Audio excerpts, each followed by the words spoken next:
A propósito de la Semana Santa, hoy nuestro editorial va a estar dedicado a las relaciones entre psicología y religión, a partir de lo planteado por dos psicólogos, el latinoamericano Ignacio Martín Baró y el suizo Carl Gustav Jung. Para este propósito, de entrada, es necesario hacer dos aclaraciones. Primero, cuando hablamos de religión, desde la psicología se atiende fundamentalmente a la experiencia religiosa como un fenómeno psíquico y no como un hecho teológico. Es decir, no nos metemos en la discusión teológica de si Dios existe o no existe, o si esta o aquella es la religión verdadera. Esta es una discusión que se la dejamos a los teólogos. Y segundo, aquí es importante hacer una diferencia sobre lo que llama la atención Jung entre religión y confesión religiosa. Y en este sentido vamos a entender la religión como algo más instintivo, como un elemento, como una actitud instintiva en el hombre. En todos los pueblos de la tierra han existido formas de vida religiosa, es decir, cuando hablamos desde la psicología, hablamos de un fenómeno psíquico que surge de forma espontánea en la relación con los contenidos que trascienden la conciencia, que señalan algo más allá del límite yoico. Es el aspecto individual de la conexión con lo luminoso que indica una experiencia interior trascendente y de aspectos que van más allá de la conciencia, de los conocimientos, de la voluntad del yo. Mientras que las confesiones religiosas son formas codificadas y dogmatizadas de las experiencias religiosas originales, son organizaciones colectivas, dogmáticas, confesionales que se organizan en torno al rito, en torno al mito, al calendario religioso, lugares sagrados y templos. Tienen un aspecto más social, son organizaciones que organizan la moral, son una expresión clara del orden simbólico en una sociedad. En ese sentido, mientras Martín Baró aborda el tema de las religiones entre psicología y religión desde la óptica de las confesiones, Jung lo va a hacer desde la óptica de la religión como proceso psicológico. Evidentemente, las confesiones religiosas se apoyan desde la religión en el sentido que ya vimos. Aclarado esto, podemos decir que en varios de sus trabajos más sobresalientes en el terreno de las relaciones entre psicología y religión y psicología de la liberación, Ignacio Martín Baró concibe la religión como un instrumento de la dominación social de los pueblos latinoamericanos, a la vez que enfatiza la función de la religiosidad popular como depósito histórico de identidad social, independencia cultural y rebeldía política.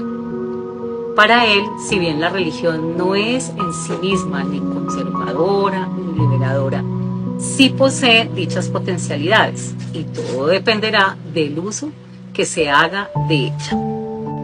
Pero sea como sea, la religión se constituye en el marco de referencia fundamental desde el cual las masas populares confieren sentido y significado a la vida y dan respuesta a las preguntas fundamentales sobre la vida y la muerte, sobre el bien y el mal, pues es en la fe, en la existencia del Dios cristiano, donde ese pueblo, y cito Martín Baró, ha encontrado fuerzas para soportar las duras condiciones de existencia que les plantea la sociedad.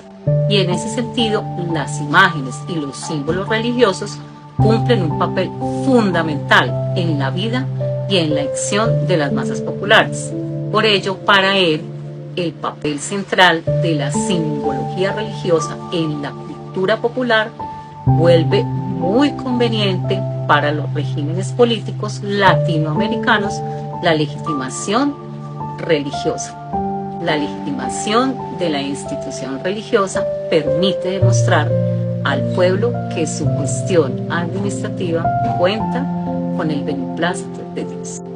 De otra parte, para el médico, psiquiatra y psicólogo suizo Carl Gustav Jung, la religión es un universal antropológico, toda vez que sin importar la forma en la que se manifieste o las imágenes con que se represente la divinidad, ya sea en el animismo, en el politeísmo, en el monoteísmo, etc., la humanidad desde siempre ha producido religiones.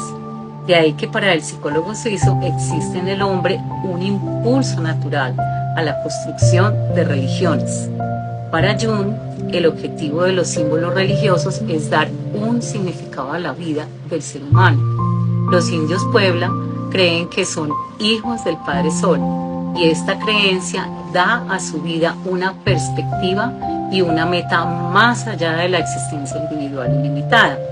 Deja muchísimo espacio para el desarrollo de su personalidad y es infinitamente más satisfactorio que la certeza de que uno es y será el último mono de unos grandes almacenes. Cita Jung. Desde esta perspectiva, las distintas imágenes religiosas son imágenes arquetipales, son factores psíquicos que remiten a la dimensión colectiva de lo inconsciente, al psiquismo objetivo, como lo denominaría yo. Sea como sea, una cosa es cierta: la religión, desde la óptica de la psicología, es una construcción humana necesaria y fundamental en la vida de los pueblos, que pertenece al orden de lo simbólico y como tal determina el funcionamiento de lo real. Así las cosas, consideramos que, sin importar cuál sea la confesión a la que se pertenece, la religión es un aspecto fundamental en la vida individual y colectiva de los individuos y de los distintos pueblos, y nada es más contradictorio que discutir y pelear por religión. La religión nos humaniza, pues atiende al alma y sus necesidades más fundamentales. Gracias.